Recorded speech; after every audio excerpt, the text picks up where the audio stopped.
আসসালামু আলাইকুম। আজকের আলোচনা একটু ভিন্নভাবে শুরু করি। প্রথমেই টেস্ট নিয়ে দেখি, ট্যাগ কোয়েশ্চেনে আপনাদের দক্ষতা কার কেমন অর্জন হয়েছে। এখানে আমি ৫ টা কোয়েশ্চেন রাখছি। ১ নম্বর কোয়েশ্চেন হচ্ছে, "she is going to the market." ২, "he put the book on the table." "Bangladesh is my motherland." "The rich are not always happy." "Birds fly." এই ৫টার প্রশ্নের অ্যান্সার আপনারা ভিডিওটাকে পজ করেন, করে অ্যান্সারটা দেন, লিখে রাখেন কোথাও। আমি ভিডিওর মাঝে অথবা শেষে এটার অ্যান্সার ব্যাখ্যা সহ দিয়ে দিব। আমরা যদি ট্যাগ কোশ্চেনে একটু ভালো দক্ষতা অর্জন করতে চাই বা ভালো মার্ক নিয়ে আসতে চাই, তাহলে এই ৭টা বিষয় আমাদের খুব ভালোভাবে জানতে হবে। ট্যাগ কোশ্চেনের basic structure, auxiliary verb, action verb, pronoun, negative word, imperative sentence আর স্পেশাল কিছু রুলস। এই ৭টা বিষয় সম্পর্কে যদি আমাদের একটু ধারণা থাকে, তাহলে ট্যাগ কোয়েশ্চেন আমরা একটা বিষয়ের উপর ফোকাস করেই আমি কিছু রুলসগুলো লিখছি, যাতে আপনাদের বুঝতে সুবিধা হয় এবং সহজে মনে রাখতে পারেন। তো চলেন রুলসগুলো দেখে আসি। ট্যাগ কোয়েশ্চেনের বেসিক আলোচনার ভিতর আছে, ট্যাগ শব্দের অর্থ হচ্ছে লাগানো বা জুড়ে দেওয়া। বক্তা কোনো অ্যান্সার জানার পরেও যদি সেই প্রশ্নটা আবারও করে সংক্ষেপে জানার জন্য, সেটাই হচ্ছে ট্যাগ কোয়েশ্চেন। যেমন হচ্ছে, "he is a student." Isn't he? বক্তা জানে সে একজন ছাত্র, তারপরে জিজ্ঞেস করতেছে সে কি স্টুডেন্ট। ট্যাগ কোশ্চেনের ২টি অংশ থাকে, একটা হচ্ছে স্টেটমেন্ট আর একটা হচ্ছে tag. He is a student এটা হচ্ছে স্টেটমেন্ট, আর ইজেন্ট হি এটা হচ্ছে ট্যাগ। স্টেটমেন্ট যদি হয় পজিটিভ, ট্যাগ হয় নেগেটিভ। স্টেটমেন্ট যদি নেগেটিভ হয়, ট্যাগ হবে পজিটিভ। তো এটা ছিল হচ্ছে আমাদের বেসিক স্ট্রাকচারের ভিতর একটা। এরপর আমরা দেখব অক্সিলারি ভার্ব। আমি এখানে কিছু ইম্পর্টেন্ট ২৪টা অক্সিলারি ভার্ব বা অপারেটর রাখছি। Am, is, are, was, were, shall, should, will, would, have, has, had, can, could, may, might, must, ought, dare, need, used, do, does, did. এরপরের ধারাবাহিকতা, যে এখানে কিছু প্রোনাউন বা সাবজেক্টের যে দরকার হয় ট্যাগে। ট্যাগ কোশ্চেনে সাধারণত ৯ থেকে ১১টার মতো সাবজেক্ট ব্যবহৃত হয় প্রোনাউন হিসেবে। তার ভিতর আছে I, we, you, they, he, she, it, there. Note অংশটা আমরা পরে দেখব। বেসিকের মধ্যে আরেকটি বিষয়টা হলো যে কন্ট্রাক্টেড ফর্ম, অর্থাৎ অক্সিলারি ভার্বের সাথে নট যখন সংক্ষিপ্ত রূপে থাকে, তখন তাকে বলা হচ্ছে কন্ট্রাক্টেড ফর্ম। আমরা যে ২৪টা অক্সিলারি ভার্ব দেখছিলাম, এর সাথে যখন নটের সংক্ষিপ্ত রূপ বসে, তখন এদের চেহারার তেমন পরিবর্তন আসে না। শুধুমাত্র এই ৪টি ব্যতীত সবগুলো চেহারা ঠিকই থাকে। এর সাথে যখন নট লাগানো হয়, তখন সেটা হয়ে যায় অ্যান্ড অথবা আরেন্ট। উইলের সাথে নট লাগানো হলে তখন সেটা হয়ে যায় অন্ট। শ্যালের সাথে নট লাগালে সেটা হয়ে যায় শ্যান্ট। আর ক্যানের সাথে নট লাগালে হয়ে যায় ক্যান্ট। বেসিক বিষয়টাকে কিভাবে এক্সামে কাজে লাগাবো, চলেন কিছু রুলস দেখার মাধ্যমে শিখে নিই। প্রথম রুলসটাই হচ্ছে, যদি কোনো সেন্টেন্সে অক্সিলারি ভার্ব থাকে, তাহলে ওই অক্সিলারি ভার্ব দিয়েই ট্যাগ করতে হয়। যেমন, ইউ আর রাইট, তুমি ঠিক। এই সেন্টেন্সটা পড়ার সময় দেখতে হবে যে আমাদের অক্সিলারি ভার্ব আছে কি না। তো এখানে একটা অক্সিলারি ভার্ব আছে আর, তাহলে আরএন্ট ইউ সাবজেক্টের প্রোনাউন ফর্ম। একটা বিষয় সবসময় আমাদের মনে রাখতে হবে যে ট্যাগ করার সময় সবসময় সাবজেক্টের প্রোনাউন ফর্মটা বসে। এরপর, আই হ্যাভ এ কম্পিউটার, আমার একটা কম্পিউটার আছে। তাহলে এই সেন্টেন্সে অক্সিলারি ভার্ব আছে কি না সেটা দেখতে হবে। যেহেতু এখানে একটা অক্সিলারি ভার্ব আছে হ্যাভ, তাহলে হ্যাভের সাথে নট লাগাতে হবে, হ্যাভেন্ট আই। আর নট লাগানোর কারণটা হচ্ছে, আমরা আগে দেখছিলাম যে স্টেটমেন্ট যদি পজিটিভ হয় ট্যাগ হবে নেগেটিভ, সেজন্য আমরা নটটা লাগাচ্ছি।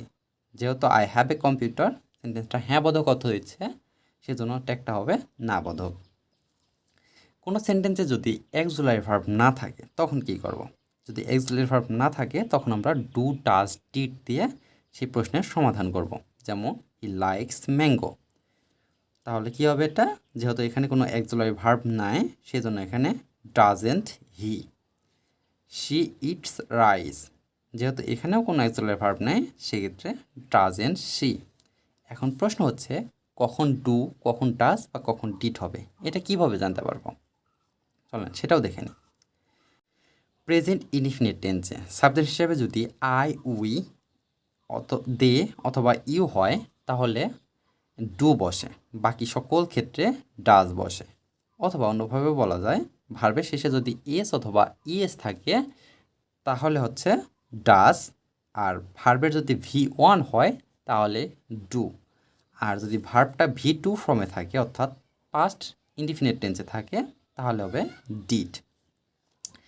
এরপরে আমাদের আলোচনায় আসে হচ্ছে প্রোনাউনের তালিকা। কারণ আমরা প্রথমে বলছি যে ট্যাগ কোশ্চেনে সবসময় সাবজেক্টের প্রোনাউন ফর্ম বসে, তো এই প্রোনাউন ফর্মগুলো একটু দেখে আসি। ট্যাগ কোশ্চেনের সাবজেক্ট হিসাবে যদি কোনো ছেলে নাম থাকে, যেমন হচ্ছে মাহাদি, তাহলে ট্যাগ কোশ্চেনের এটার প্রোনাউন ফর্ম হবে হচ্ছে হি। আর যদি কোনো মেয়ের নাম থাকে যেমন মেধা তাহলে হবে শি। ট্যাগ কোশ্চেনের সাবজেক্ট যদি কোনো শিশু, ইতর প্রাণী, জড় পদার্থ, বস্তু, দিস অথবা দ্যাট হয় তাহলে এটার প্রোনাউন ফর্ম হবে ইট।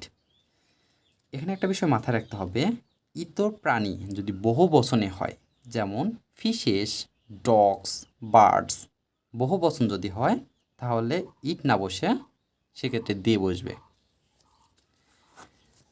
ট্যাগ কোশ্চেনের যদি বডি অথবা ওয়ান থাকে, যেমন হচ্ছে somebody, everybody, anyone, everyone, someone, এগুলো যদি থাকে তাহলে প্রোনাউন হিসাবে বসবে দে। যদি থিংস থাকে, থিংস যেমন হচ্ছে এনিথিং, নাথিং, সামথিং, এভরিথিং, এগুলোর ক্ষেত্রে হবে ইট। যদি ড্যাশ অফ দেম অথবা ড্যাশ অফ নাউন থাকে তাহলে হবে হচ্ছে দে, যেমন all of them, some of them, most of them. Dash of you যদি থাকে তাহলে হচ্ছে প্রোনাউন হবে ইউ, যেমন all of you, some of you, most of you, none of you. যদি ড্যাশ অফ আস থাকে তাহলে হবে উই, যেমন some of us, none of us, many of us. কিছু এক্সাম্পল দেখে নিই। Some of you can speak well, তাহলে এখানে সাম অফ ইউ আছে, আর সাম অফ ইউ থাকলে এটার প্রোনাউন হয় ইউ।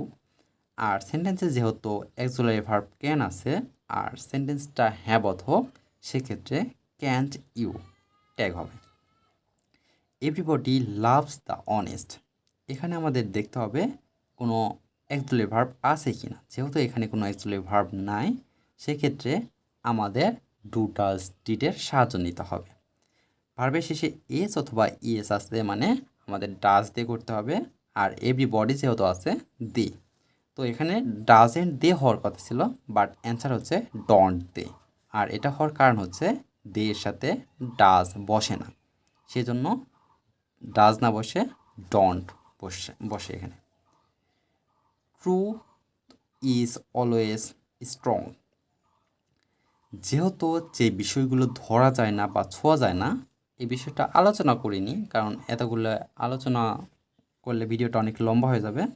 তো যে বিষয়গুলো ধরা বা ছোঁয়া যায় না সেগুলো সাবজেক্টের ক্ষেত্রে প্রোনাউন ফর্ম হয় ইট, সেজন্য এখানে অক্সিলারি ভার্ব ইজ আছে, আর সেন্টেন্সটা যেহেতু হ্যাঁ বোধক সেক্ষেত্রে ইজেন্ট ইট বসে।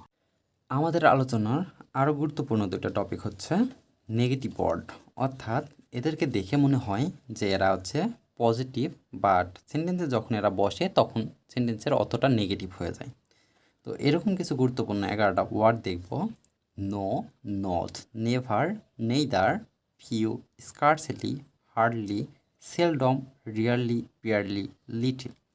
এরা যখন সেন্টেন্সে বসে সবসময় নেগেটিভ অর্থ দেয়, তবে এ ফিউ অথবা এ লিটিল কিন্তু আবার পজিটিভ অর্থ দেয়, বিষয়টা আমাদের মাথায় রাখতে হবে। আমাদের আলোচনার আরও গুরুত্বপূর্ণ দুটো টপিক হচ্ছে নেগেটিভ ওয়ার্ড, অর্থাৎ এদেরকে দেখে মনে হয় যে এরা হচ্ছে পজিটিভ, বাট সেন্টেন্সে যখন এরা বসে তখন সেন্টেন্সের অর্থটা নেগেটিভ হয়ে যায়। তো এরকম কিছু গুরুত্বপূর্ণ 11টা ওয়ার্ড দেখব। No, not, never, neither, few, scarcely, hardly, seldom, rarely, barely, little. এরা যখন সেন্টেন্সে বসে সবসময় নেগেটিভ অর্থ দেয়।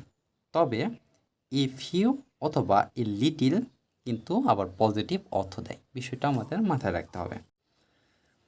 আই হ্যাভ ফিউ ফ্রেন্ডস, যেহেতু এখানে ফিউ আছে আর ফিউ যেহেতু নেগেটিভ অর্থ দেয় সেক্ষেত্রে হবে হ্যাভ আই।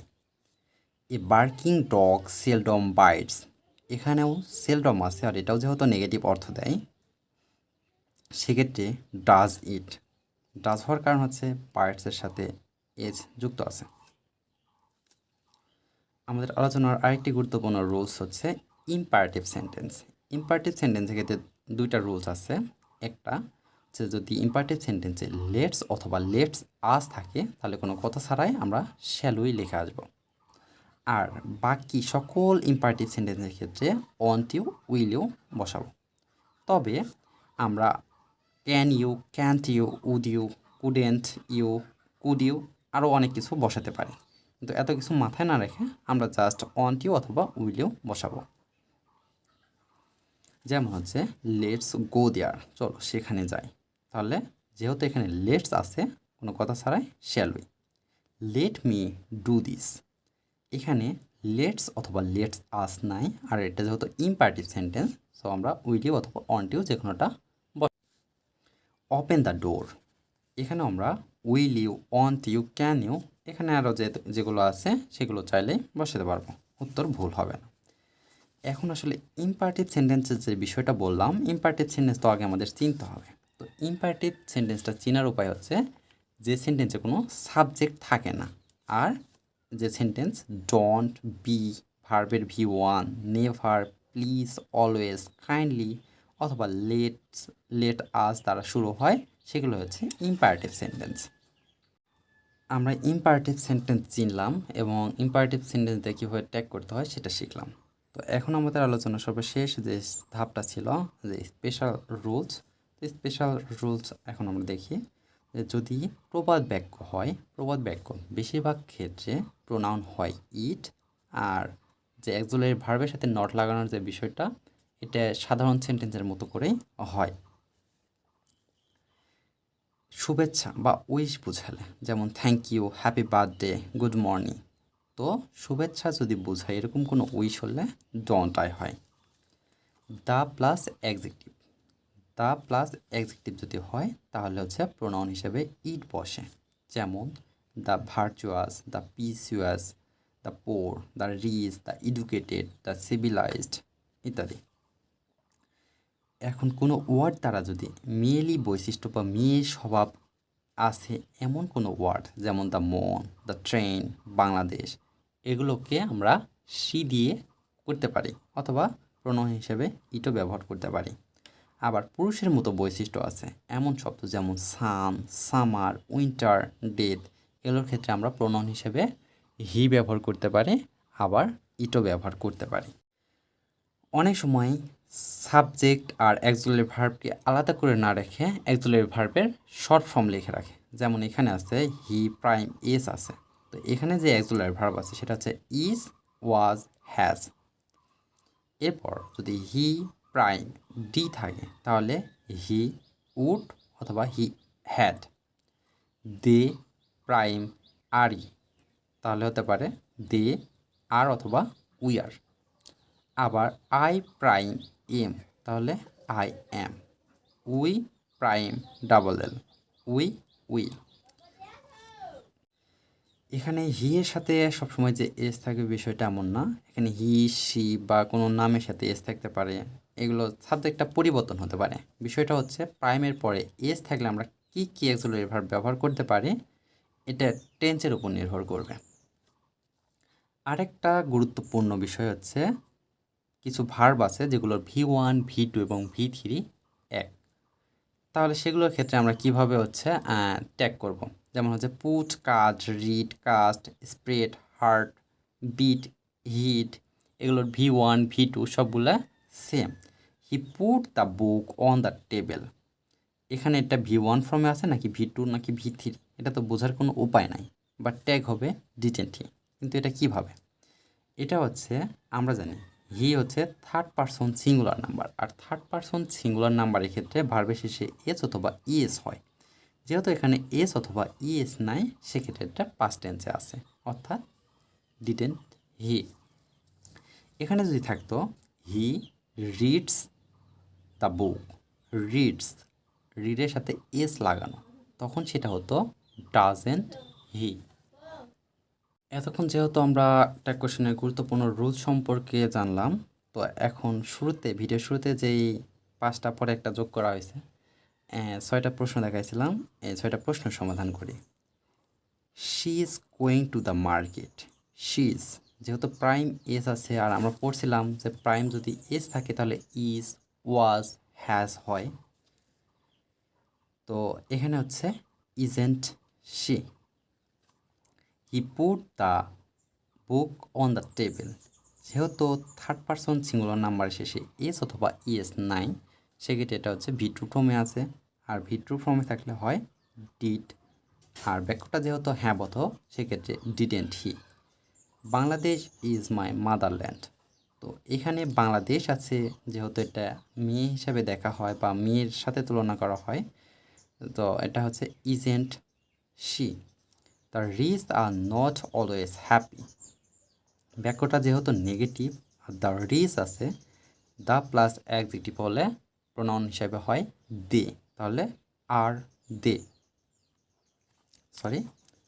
আর দে হবে এটা। Birds fly. যেহেতু এটা বার্ডস ইতর প্রাণী, তো এখানে ইট হওয়ার কথা থাকলেও বার্ডস যেহেতু প্লুরাল ফর্মে আছে, সেক্ষেত্রে don't they. He reads the book. রিডের V2, V1, V3 সবগুলো যেহেতু সেম, আর আমরা 2 নাম্বার সমাধান করার সময় দেখছিলাম যে সাবজেক্ট যদি থার্ড পারসন সিঙ্গুলার নাম্বার হয়, তাহলে ভার্বের শেষে এস অথবা ইএস যোগ হয়, আর এখানে এস অথবা ইএস আছে, তার মানে কি এটা প্রেজেন্ট ইনডিফিনিট টেন্স, আর প্রেজেন্ট ইনডিফিনিট টেন্স হলে হবে ডাজেন্ট হি। আশা করি আপনারা বুঝতে পারছেন। এছাড়াও কারো যদি কোনো প্রশ্ন থাকে, QMD Mahmud Hasan YouTube channel এবং ফেসবুক পেজ আছে, পেজে যুক্ত থাকবেন। এই ভিডিওটা সেখানে আপলোড করব, আর যে শিটগুলো আছে সেটা আমি সেখানে আপলোড করব, আপনাদের সেখান থেকে কালেক্ট করে নেবেন। আর অবশ্যই সাথে থাকবেন। আসসালামু আলাইকুম।